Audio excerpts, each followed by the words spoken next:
Барыңыздарга салам. Күнгө алынган маанилүү кабарлар менен мен Акмарал Анарбекова тааныштырам. Кирип келүү эшиктен, качып чыкты тешиктен демекчи, коом ичинде эмнелерди гана көрбөйсүң.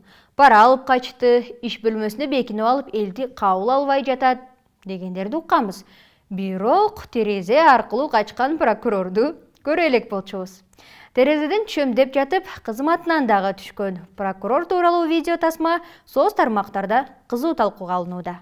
Ош шаардык сотунун имаратынын терезеси аркылуу качып кеткен прокурор Союзбек Сарыков иштен алынып, ага байланыштуу кызматтык иликтөөнү Ош облустук прокуратурасы улантып жатат.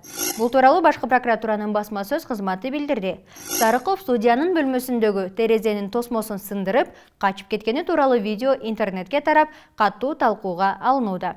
Тасмада сот отурумуна мас абалында катышты жана адилетсиз айып чыгарды деп жулмалаган адамдарды көрүүгө болот. Сарыков аргасыздан ушул кадамга барганын айтып, бирок мас экендиги тууралуу кептерди четке каккан. Сарыков мынтип айнектен секирсе, Саркарбаев деген дагы бир жетекчи жалган документ менен кармалды. Ош шаардык спорт комитетинин жетекчиси Кылыч Саркарбаев паспортун жасалмалаган жана криминалдык иштерге аралашкан деп шектелип кармалды. УКМК Саркарбаевга берилген жалпы жарандык паспорттун мыйзамдуулугун текшерип, документ жасалмаланганы белгилүү болгон.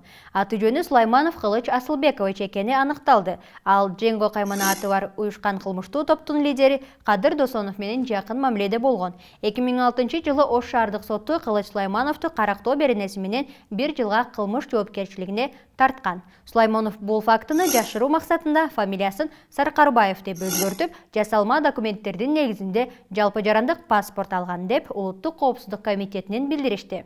Мына ушундай иштер боюнча кармалган Саркарбаев УКМКнын Ош облусунун башкармалыгынын убактылуу кармоочу жайына киргизилген. АКШ доллары көтөрүлсө, бизде ал долларга тиешеси бары дагы, жогу дагы баары кымбаттайт. Таң каласың. Эт кымбаттап, койго же уйга доллардын кандай тиешеси бар? Андан дагы кызыгы, бизде бир баа көтөрүлсө болду, ошол бойдон кала берет. Бийлик бул көйгөйдү чечүүнүн жолун тапты окшойт. Фермер дыйкандар эми ортомчусу жок түз сатыла тургандай жарманкелер ачыла баштады. Өткөн аптада өкмөт башчы кызматынын милдетин аткаруучу Артем Новиков тамак-аш азыктарын ортомчулары жок дүң баада сатууга фермерлерге шарт түзүү талабын Бишкек шаардык мэрияга буйрук бергени тууралуу маалымдаганбыз. Ошол буйруктун негизинде Бишкек шаарынын 2 жеринде бүгүн азык-түлүк жарманкеси өтүп жатат. Жарманке Горький жана 7-апрель көчөсүнүн кесилишиндеги Фрунзе гипермаркетинде, ошондой эле 7-кичи районундагы Глобус маркетинин аймагында өтүп жатат. Эми кичине саясатка токтололу. Бизде саясатты ачсаң эле кетсин деген эле көп. Бүгүн кимди кетсин? Аида Касмалиева экен.